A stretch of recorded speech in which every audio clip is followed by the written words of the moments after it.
Hello dear divine फेमिनाइज। आज के इस सेशन में आपका स्वागत है। मैं आज यहाँ पर आपको ये बताना चाहती हूँ या ये पॉइंट क्लियर कर देना चाहती हूँ कि क्यों कुछ लोगों में कॉन्शियसनेस की वाकई कमी होती है। और ये जो प्रॉब्लम है ना, वो सिर्फ़ और सिर्फ मतलब बाकी लोगों के साथ या नेगेटिव लोगों के साथ नहीं, बल्कि आपके जो डीएम हैं उनके साथ भी होता है। तो चलिए आज हम जानते हैं कि क्यों आखिर कुछ लोगों में कॉन्शियसनेस की इतनी ज़्यादा लेवल पर कमी होती है कि वो कभी स्पिरिचुअली अवेयर ही नहीं हो पाते, या उनकी जो अवेकनिंग प्रोसेस है वो काफ़ी स्लो होती है। आपने कई बार देखा होगा, जो आपके नेगेटिव मतलब इर्द गिर्द जो भी नेगेटिव लोग होते हैं, चाहे वो आपके सर्कमस्टेंसेस में हो, फैमिली मेम्बर हो या नेबरहुड्स हो, कोई भी ले लो आप। तो यहाँ पर जब भी वो कुछ गलती करते हैं, या फिर गलती भी नहीं बोल सकते, बट मतलब जब कुछ गलत कर रहे हो और आप उन्हें समझाने जाते हो कि नहीं ये गलत है, आप इसे गलत वे में कर रहे हो या गलत तरीके से, मतलब ये जो भी कर रहे हो वो बस गलत है, ठीक है।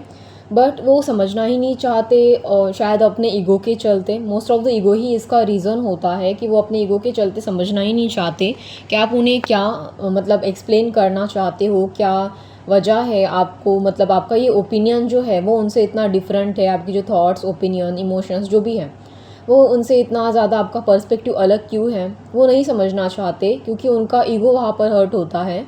और अगर मतलब अगर आप उनसे बहुत ज़्यादा सुपीरियर भी लगो ना, मतलब अगर आप कोई चीज़ बहुत ज़्यादा इमोशनल तरीके से बहुत मैच्योरली एक्सप्लेन करते हो, अंडरस्टैंड करते हो या समझा पाते हो, तो वो लोग बहुत ज़्यादा थ्रेटनिंग फील करते हैं, इनसिक्योर फील करते हैं आपसे, या फिर बहुत ज़्यादा वल्नरेबल फील करते हैं।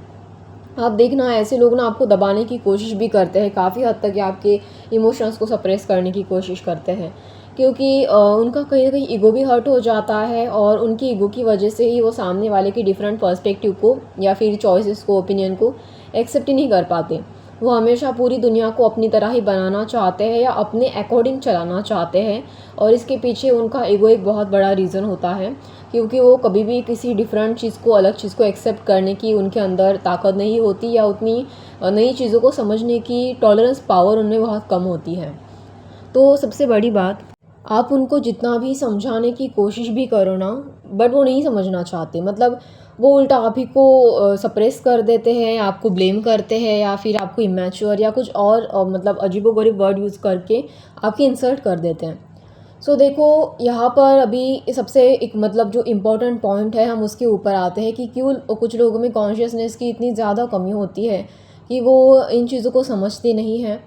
तो देखो, पहली चीज़ तो ये है कि ना, लोगों को कॉन्शियसनेस समझने के लिए तो उनके पास इमोशंस की ज़रूरत होती है।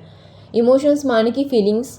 तो मतलब उनको ना अंदर से वो जो एक फ़ीलिंग होनी चाहिए ना, वो उनको कभी आती नहीं, उनके पास वो फ़ीलिंग होती नहीं, या फिर कहीं न कहीं वो उसमें कम पड़ जाते हैं। क्योंकि कॉन्शियसनेस हमेशा थॉट से या कोई मतलब लॉजिकल चीज़ नहीं है जिसे आप सिर्फ़ एक लॉजिक की तरह आइडेंटिफ़ाई कर सको। क्योंकि देखो, कॉन्शियसनेस जो है उसमें इमोशंस भी होती है, ऐसा नहीं कह सकते हम कि लॉजिक इसमें बिल्कुल नहीं होता।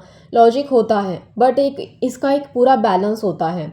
देखो, जब माँ अपने बच्चे को सामने देखती नहीं है, जब वो प्रेग्नेंट होती है ना, वो अपने बच्चे को सामने आँखों से नहीं देखती। क्योंकि अगर हम लॉजिक की बात करें तो लॉजिक कहता है कि हम जब हमारे आँखों के सामने जो चीज़ है, हम सिर्फ़ और सिर्फ़ उसी चीज़ पर विश्वास करेंगे। तो माँ अपनी आँखों के सामने बच्चे को तो देखती नहीं है, तो वो लॉजिक का मतलब यहाँ पर कोई पार्ट ही नहीं आता। बट जब वो प्रेग्नेंट होती है, तो क्योंकि बच्चा जबकि उसके पेट के अंदर होता है, उसके गर्भाशय के अंदर, तब उसे ऑब्वियसली फीलिंग आती है कि हाँ, मेरे पेट में कुछ तो हलचल हो रही है, कुछ तो मुझे फ़ील हो रहा है, जैसे मानो मेरे पेट के अंदर कुछ नया क्रिएट हो रहा हो।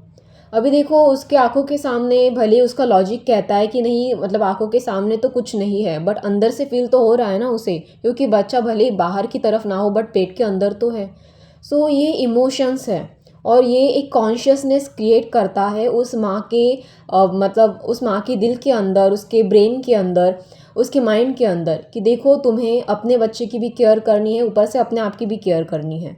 मतलब वो लेडी पहले तो अपनी केयर करती ही है, और प्रेग्नेंट होने के बाद तो और ज़्यादा केयर करती है। क्यों? क्योंकि वो कॉन्शियसनेस जो है वो उसे रियलाइज़ करवाती है कि तुम्हारे अंदर कुछ तो चल रहा है, कुछ तो हलचल हो रही है, कुछ तो तुम्हें एक अलग ऊर्जा फील हो रही है, और इसके लिए इमोशंस की ज़रूरत होती है। देखो अभी जैसे वो बच्चा पेट के बाहर आ जाता है, तब उस बच्चे को किस तरीके से ट्रीट करना है, किस तरीके से वो बच्चा धीरे धीरे करके बोलना सीखता है, चलना सीखता है, या किस तरीके से वो अपने विचार मतलब जो थॉट्स है उसे एक्सप्रेस करना सीखता है। तो अभी ये सारी जो चीज़ें हैं वो लॉजिक की हिसाब से आती है, क्योंकि एक पैटर्न होता है कि पहले वो धीरे धीरे करके चलना सीखेगा, धीरे धीरे करके बोलना सीखेगा, धीरे धीरे करके अपने विचार जो थॉट्स है उसे एक्सप्रेस करना सीखेगा। तो ये एक पर्टिकुलर पैटर्न है जो लॉजिक के अंडर आते हैं। सो ये जो सारी चीज़ें हैं ना वो कॉन्शियसनेस से मिलकर ही आती है, बट कुछ चीज़ों को समझने के लिए पहले इमोशंस ज़रूरी होते हैं और थॉट्स बाद में। तो पहले इमोशंस आते हैं और लॉजिक बाद में। देखो आप, जब पहले ह्यूमन बीइंग मतलब जो पैदा हुआ था उसके पास कोई लैंग्वेज नहीं थी, कोई भाषा नहीं थी, कोई लॉजिक नहीं था। उसको इवन लॉजिक दूर दूर तक ह्यूमन बींग्स को ना समझ में भी नहीं आता था। और जब वो होता भी था तब वो बहुत कम मात्रा में होता था। उनके जो इमोशंस है, चीज़ों को फ़ील करने के, ऑब्ज़र्व करने के जो सेंसरी ऑर्गन्स है वो बहुत ज़्यादा हाई लेवल के थे। क्यों? क्योंकि वो नेचर के साथ कनेक्ट थे। वो चीज़ों को बस फ़ील कर पाते थे, इमोशंस को बस समझ पाते थे नेचर से कनेक्ट होके। क्योंकि उस दरमियान कोई भाषा ही नहीं थी ना, वो आपस में बोली भाषा या कुछ भी लैंग्वेज ले लो, वो बोल ही नहीं पाते थे। थॉट्स को क्या एक्सप्रेस करेंगे? पॉसिबल ही नहीं है। जब कोई भाषा ही नहीं है तो लैंग्वेज ही नहीं है तो कहाँ से थॉट्स एक्सप्रेस करेंगे? तो बस अपने आप में ही वो सारी चीज़ें देखते थे, सोचते थे, मतलब बस ऑब्ज़र्व ही करते थे। सोचने के लिए तो वर्ड्स भी नहीं थे उस टाइम पीरियड में। और तो और वो बस उसे फ़ील करते थे, नेचर को फ़ील करते थे, एनिमल कैसे साउंड करते हैं, हवा कैसे चलती है, जो इंद्रधनुष्य होता है, मतलब जो जैसे हम ओके जो सनलाइट होती है, इवन मूनलाइट होती है, ये सारी जो चीज़ें हैं, इवन रेनबो में जो 7 कलर्स आते हैं उन्हें वो कलर भी समझ में नहीं आते थे उस दौरान।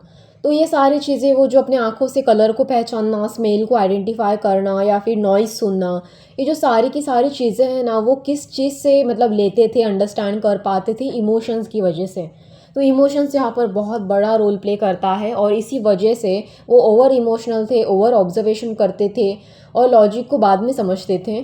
तो इस वजह से उनकी जो कॉन्शियसनेस वाली जो लेवल थी वो बहुत ज़्यादा थी। बट आजकल के बच्चे कॉन्शियसनेस के लेवल पर सिर्फ लॉजिकल चीज़ों की पढ़ाई करते हैं, बुक लेते हैं, किताब लेते हैं, वो रट्टा मारते हैं या फिर सुनते हैं या फिर पढ़ते रहते हैं। तो इमोशंस वो फील नहीं करते उतने ज़्यादा। सिर्फ उनको जो आजकल की जो स्टडी है आप देखो, वो नेचर से भी ढंग से कनेक्ट नहीं होते।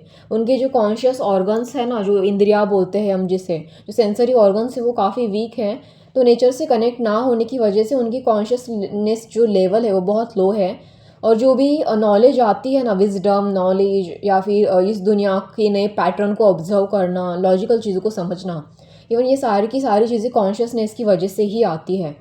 तो उनके एक्चुअली आजकल के ज़माने में तो बच्चों को कॉन्शियसनेस सिखाने की सबसे ज़्यादा ज़रूरत है, मतलब माइंडफुलनेस, प्रेजेंट मोमेंट में रहना, नेचर को ऑब्जर्व करना, ऑब्जर्वेशन पावर, पेशेंस, इवन ये सारी चीज़ें उनको सिखाना बहुत ज़रूरी है। बट अनफॉर्चुनेटली हमारे जो आज के बच्चे हैं वो बस किताबी कीड़े बन के रह गए हैं, क्योंकि वो बस हमेशा यही सारी चीज़ों में, किताब, पेन, पेपर, इन्हीं चीज़ों में उलझे हुए हैं। तो इनकी कॉन्शियसनेस लेवल बहुत लो है क्योंकि बहुत ज़्यादा लॉजिकल पैटर्न है रट्टा मारने वाला। तो ये सारी चीज़ों की वजह से बच्चे बहुत वीक हो गए हैं और सबसे ज़्यादा कॉन्शियसनेस की पावर जो होती है वो छोटे बच्चों में ही होती है, क्योंकि वो बहुत ज़्यादा क्यूरियस होते हैं चीज़ों को जानने के लिए। और जो पहले के ह्यूमन बींग थे वो बच्चों की जितनी ही क्यूरियोसिटी रखते थे, क्योंकि उन्हें बहुत सारी चीज़ों का पता नहीं होता था तो वो बहुत ज़्यादा ऑब्जर्व किया करते थे। बट आजकल के लोग बस जितना पढ़ते हैं और उसको इग्नोर करते हैं, मतलब पढ़ने के बाद उसको और ज़्यादा जानने की कोशिश नहीं करते हैं। उनकी क्यूरियोसिटी लेवल कम होती है, बच्चों की तुलना में तो कम ही होती है, और वो बस उसको इग्नोर कर देते हैं। तो ये सारी चीज़ों की वजह से उनका जो कॉन्शियसनेस है वो एक माइंडफुलनेस जो प्रैक्टिस है वो भी वहाँ पर बहुत कम होती है, जैसे कि प्रेजेंट मोमेंट में रहना। क्योंकि आजकल की, जैसे मैंने कहा कि वो बहुत लॉजिकली चीज़ें बाहर से ले रहे हैं, अंदर से उसको समझने की कोशिश नहीं कर रहे हैं। तो जो बाहर से जितनी ज़्यादा चीज़ें लेने की कोशिश चल रही है उस वजह से, इवन एआई की वजह से भी, ठीक है, कॉन्शियसनेस बहुत हद तक वीक हो गई है। तो बाहर की चीज़ों की वजह से लेने की मतलब जो आदत पड़ गई है लोगों को, उसकी वजह से उनका राइट ब्रेन बहुत ज़्यादा एक्टिव है, लेफ्ट ब्रेन उतना काम नहीं करता है। क्योंकि लेफ्ट ब्रेन जब मतलब तब एक्टिव होता है, वो तब वर्क करता है सबसे ज़्यादा जब आप अंदर की ओर झाँकते हो, ना कि बाहर की ओर। और राइट ब्रेन तब ज़्यादा एक्टिव होता है जब आप बाहर की चीज़ों की ओर ज़्यादा ध्यान देते हो, ठीक है। मतलब बाहर से नॉलेज ले रहे हो तो राइट ब्रेन एक्टिवेट होगा, और अंदर की ओर से नॉलेज ऑब्जर्वेशन या पेशेंस या जो भी अदर काइंड ऑफ चीज़ें हैं, सोचना, अंदर से उसको फील करना, तो लेफ़्ट ब्रेन ज़्यादा एक्टिव होता है। और जैसे कि आपको पता होगा कि जो लेफ़्ट ब्रेन होता है ना हमारा, वो इंट्यूशन, इमोशंस या फिर इनर थिंकिंग, इन्हीं सारी चीज़ों के लिए बना है। और right brain other kind of action या अदर काइंड ऑफ जो लॉजिकल एक्टिविटी है उसके लिए बना है, ठीक है। सो जैसे कि left brain feminine energy, right brain masculine energy को दर्शाता है। और यहाँ पर भी ये कंसेप्ट लागू होता है कि कैसे हम इन कॉन्शियसनेस को आपस में एक बैलेंस क्रिएट करके दुनिया को और बेहतर बना सकते हैं। तो इसीलिए समझने की ज़रूरत तो है। इवन स्पिरिचुअल जर्नी में हम कॉन्शियसनेस के ऊपर ज़्यादा फोकस करते हैं। हम कहते हैं कि फेमिनाइन बहुत जल्दी अवेकनिंग हो जाती है, और उसके कंपेयर में जो डीएम होते हैं हमारे, वो बहुत मतलब बहुत स्लो अवेकनिंग होते हैं। अब ऐसा क्यों होता है? ऑब्वियसली क्योंकि फेमिनाइन जो होती है उनका लेफ़्ट ब्रेन ज़रूर से ज़्यादा एक्टिव होता है।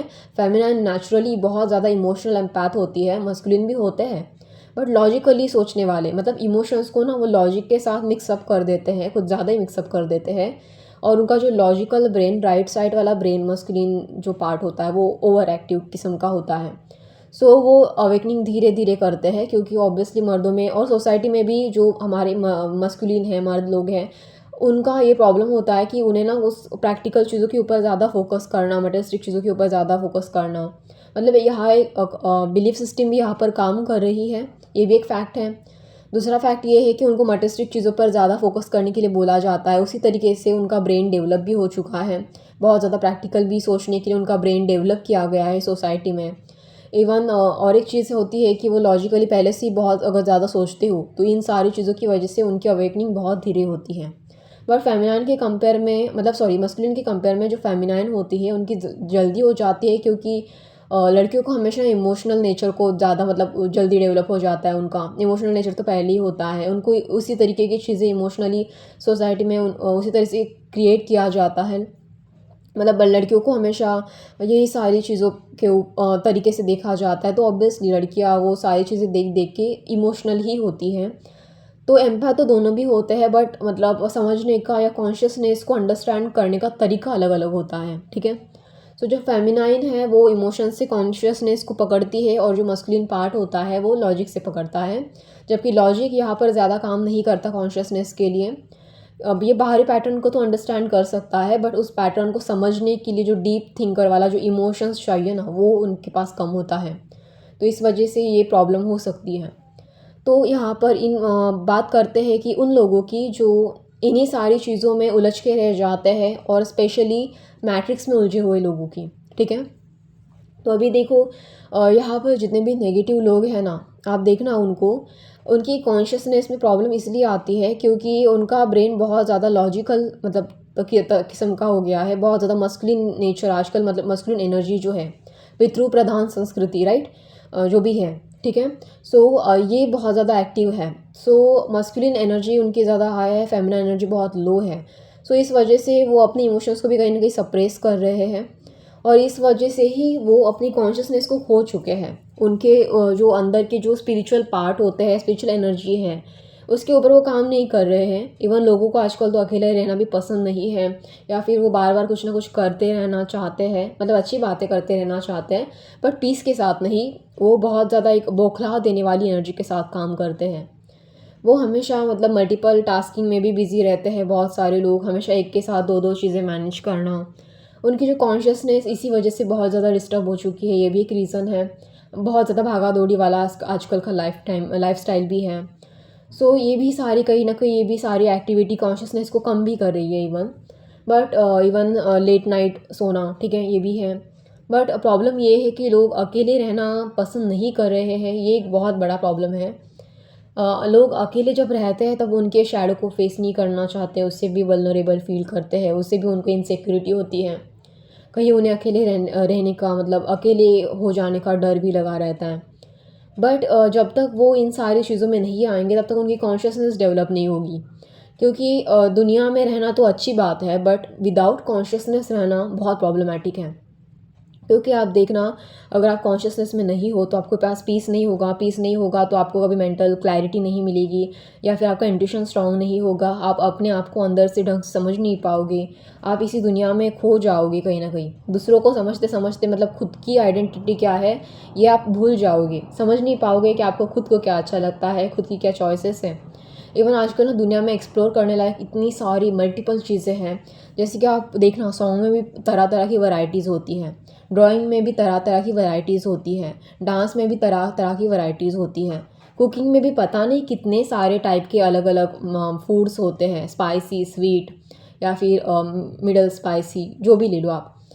तो यहाँ पर इतने सारे तरीके की अलग अलग वैरायटीज़ हर एक चीज़ में होती है, बट इस पर्टिकुलर चीज़ों में एग्जैक्टली आप किस चीज़ को पसंद करते हैं, आपका सोल किस चीज़ को पसंद करता है, वो बहुत सारे लोग जानते ही नहीं है। बहुत सारे लोग इसी चीज़ों में उलझे हुए हैं कि दुनिया, मतलब एग्जांपल के लिए बोल रही हूँ कि लोग ये कर रहे हैं तो हाँ मुझे भी यही पसंद है। अभी ज़रूरी नहीं है कि हर किसी को एक ही चीज़ पसंद हो, तभी तो मतलब गॉड ने, डिवाइन ने ह्यूमन बींग को अलग अलग तरीके से बनाया है। क्यों? क्योंकि वो डिफरेंट डिफरेंट चॉइसेस को एक्सप्लोर कर सके। बट अनफॉर्चुनेटली नेगेटिव लोग अपनी ईगो के चलते हर किसी को अपने जैसा ही बनाना चाहते हैं, डिफरेंट चीज़ों को एक्सेप्ट ही नहीं करना चाहते, या उन्हें डर लगता है अलग पर्सपेक्टिव वाले लोगों को सुनना, अलग चीज़ें करने वाले लोगों को एक्सेप्ट करना, क्योंकि उन्हें लगता है कि उन्हें भी उनकी तरह ही बदलना पड़ेगा, अपने आप को चेंज करना पड़ेगा। तो वो क्या करते हैं, दूसरों को कंट्रोल करने जाते हैं। अब और एक एग्जांपल देती हूँ, जैसे कि आप मान लेना अगर एक ही फैमिली में आप रहते हो और उसमें बहुत डिफरेंट डिफरेंट लोग रहते हैं, आप ही के फैमिली मेम्बर ले लो, अगर ये एक्सपीरियंस आपके पास है तो आप मुझे कमेंट में ज़रूर बताना। बट आपकी फैमिली बहुत डिफरेंट है, आपका भाई डिफरेंट है, आपकी बहन डिफरेंट है, पापा अलग है, मम्मी अलग है, हर किसी की म्यूज़िक चॉइस अलग अलग है। कुछ लोगों को पुराने ज़माने के सॉन्ग पसंद है, कुछ लोगों को मॉडर्न ज़माने के, भाई को हिप हॉप पसंद है तो आपको क्लासिकल म्यूज़िक पसंद है। सो हाँ, इतनी अलग अलग चॉइसेस हैं। अभी किसी को घर में स्पाइसी खाना पसंद है तो किसी को स्वीट खाना पसंद है। तो क्या करते हैं, जो सबसे डोमिनेटिंग मेंबर होगा वो कंट्रोल करना चाहता है, उसे लगेगा कि अरे नहीं मेरी चॉइस तो मतलब मुझे तो दबा दिया जाएगा या मेरी चीज़ों को एक्सेप्ट नहीं किया जाएगा।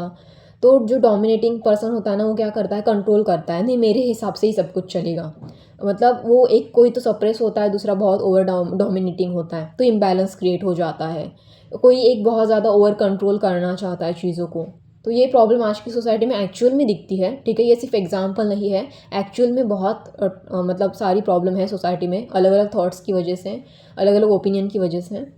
सो ये जो चीज़ें हैं इस वजह से बहुत बड़ी प्रॉब्लम भी हो जाती है, कई बार इतना झगड़ा लिमिट क्रॉस कर देता है।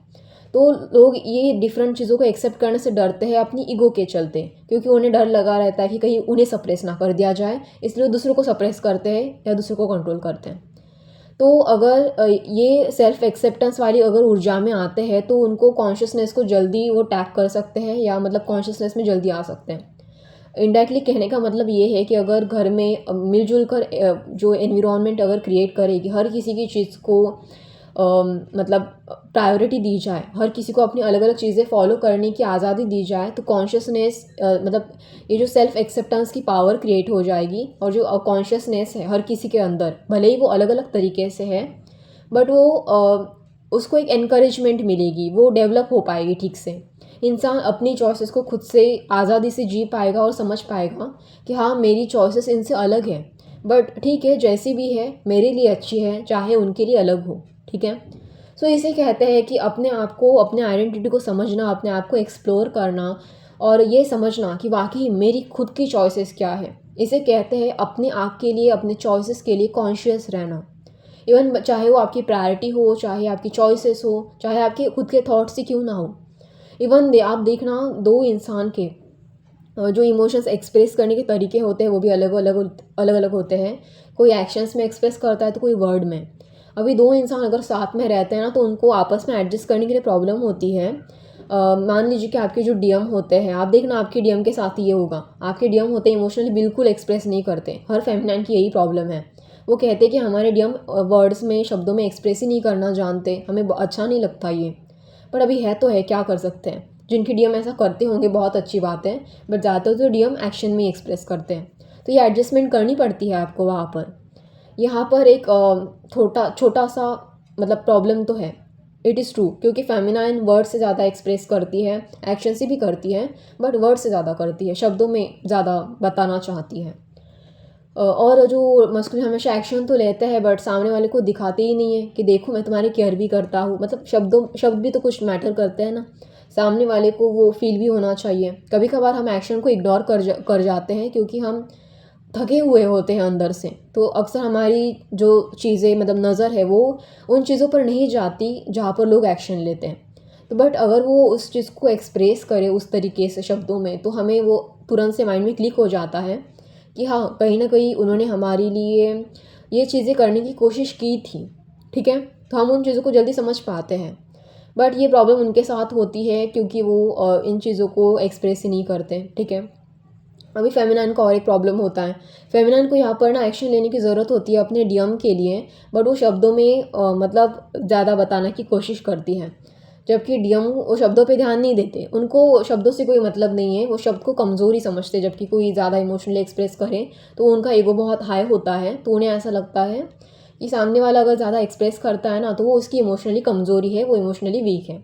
तो ये उनकी जो मिसअंडरस्टैंडिंग है वो बहुत बड़ा प्रॉब्लम है। एक्चुअली मिसअंडरस्टैंडिंग नहीं है, उनका ईगो है। ठीक है, सो जैसे ही वो अवेयरनेस में आते हैं उनको समझ में आता है कि ये वीकनेस नहीं है, ये अपने आप को एक्सप्रेस करने का ज़रिया है, जबकि वो उनके पास नहीं है। तो ये सारी प्रॉब्लम है, इस बारे में हम फिर से कभी बात करेंगे एक अलग वीडियो में, एक अलग से सेशन में। ठीक है, बट बात करते हैं मेन कॉन्शियसनेस की। जो डिफरेंट चीज़ें जो होती है वो अगर इकट्ठा होकर काम करे तो एक अलग लेवल का कॉन्शियसनेस क्रिएट करती है। तो यही सोसाइटी को समझने की ज़रूरत है। अलग अलग चीज़ों को एक्सेप्ट करो, न्यू चीज़ों को एक्सप्लोर करो, चीज़ों को समझने की कोशिश करो। डोमिनेट मत बनो, कंट्रोलिंग मत करो ज़्यादा, बस एक्सेप्ट करो। बस एक्सेप्ट करो। चाहो तो अगर नहीं एक्सेप्ट हो रही है ना आपसे वो चीज़ें, क्योंकि वो आपसे बहुत ज़्यादा अलग हैं, आपको बिल्कुल भी पसंद नहीं है, आप चाहो तो बाउंड्री सेट करो, स्ट्रॉन्ग बाउंड्री सेट करो, बट किसी के ऊपर अपनी चीज़ें थोपो मत एटलीस्ट। क्योंकि इसकी वजह से कॉन्शियसनेस सप्रेस हो रही है बहुत सारे लोगों की। इनको ये आजकल के सोसाइटी में ये समझने की ज़रूरत है, कॉन्शियसनेस सप्रेस होने से प्रगति नहीं होती सोसाइटी की, उल्टा ये मतलब बहुत डेंजरस मोड क्रिएट करती है। इससे नार्सिसिस्टिक सोसाइटी ही क्रिएट होगी। फिर जब कॉन्शियसनेस सप्रेस हो जाएगी, इमोशन सप्रेस हो जाएंगे, ओवर लॉजिकल बिहेवियर बनता जाएगा, तो ऑब्वियसली सोसाइटी नार्सिसिस्टिक ही होगी। तो नार्सिसिस्टिक लोग भी यही करते हैं, यही कर कर के मैनिपुलेट कर कर के कंट्रोल कर कर के ओवर डोमिनेटिंग बिहेवियर दिखा के दूसरों की कॉन्शियसनेस सप्रेस करने का ही काम चल रहा है। और शुक्र है भगवान का कि यहाँ पर जो गॉड है, डिवाइन है, वो लोगों को स्पिरिचुअली अवेकनिंग कर रहा है। लोग स्पिरिचुअल अवेकनिंग की तरफ बढ़ रहे हैं, इसलिए वो अपनी कॉन्शियसनेस ऊर्जा को बढ़ा रहे हैं। चाहे कुछ लोग बहुत ज़्यादा अकेले रहकर कर रहे हो या फिर मेडिटेशन करके कर रहे हो, अलग अलग तरीके की अलग अलग चीज़ें हैं। देखो, बट मैटर ये करता है कि आपकी कॉन्शियसनेस सबसे ज़्यादा किन चीज़ों से कनेक्ट करती है। मतलब आप सबसे ज़्यादा कॉन्शियसनेस कब फाइंड करते हो, नेचर में रह के, अकेला बैठ के, या फिर कुछ अलग तरीके से। आपकी कॉन्शियसनेस स्टाइल कौन सी है, मुझे कमेंट में ज़रूर बताना। ठीक है, तो ये सारी चीज़ें समझना वाकई बहुत ज़रूरी है। अगर आप इन चीज़ों को ज़रा भी समझ पाए ना, स्टिल आप मुझे ये बात शेयर कर सकते हो कि हाँ, ये वाकई ही ज़रूरी है। ठीक है, और सबसे बड़ी बात, जो नेगेटिव लोग हैं यहाँ पर, इनकी कॉन्शियस ऊर्जा कहीं ना कहीं और एक चीज़ों की वजह से कम है, क्योंकि वो इस तरीके की पचकानी हरकतें कर करके अपने कर्मा इतने बढ़ाते हैं कि इनके कर्मा इनको कॉन्शियसनेस की ओर पुश ही नहीं करते। मतलब देखो, अपने सोल की ओर धक्का नहीं देते। आपको डिवाइन खुद पुश करता है अपनी जर्नी की तरफ। क्यों? क्योंकि आपने उतना पेन झेला है, आपके पास उतने इमोशंस एग्जिस्ट करते हैं, आप चीज़ों को ऑब्जर्व कर पाते हो। कहीं ना कहीं आपके अंदर एक प्योरिटी है अपने सोल से कनेक्ट करने की। तो आपकी जो कॉन्शियस ऊर्जा है वो जल्दी एक्टिव हो जाती है। एक्चुअली पहले ही एक्टिव होती है, बाद में वो बैलेंस हो जाती है। तो यूनिवर्स आपको खुद पुश करता है, बट उनको पुश नहीं करता क्योंकि उनकी कर्मा बहुत हैवी है, बहुत लॉजिकल है, अपने कॉन्शियसनेस को समझना ही नहीं चाहते। एक इनडायरेक्टली बोलो तो वो उस कॉन्शियसनेस में आने से डरते हैं अपनी शैडो की वजह से। ये प्रॉब्लम है। ठीक है, ओके, ये सेशन बहुत लंबा हो जाएगा। मैं ये जो बाकी का सेशन है उसे अलग सेशन में या अलग वीडियो में मतलब कन्वर्ट करना चाहती हूँ, या अलग सेशन में से बता दूँगी आपको। ठीक है, सो आई होप आपको ये सेशन अच्छा लगे। अगर अच्छा लगे तो मुझे लाइक, शेयर एंड सब्सक्राइब ज़रूर से कर देना, और अपनी राय शेयर करना कमेंट में मत भूलना। ठीक है, थैंक यू सो मच।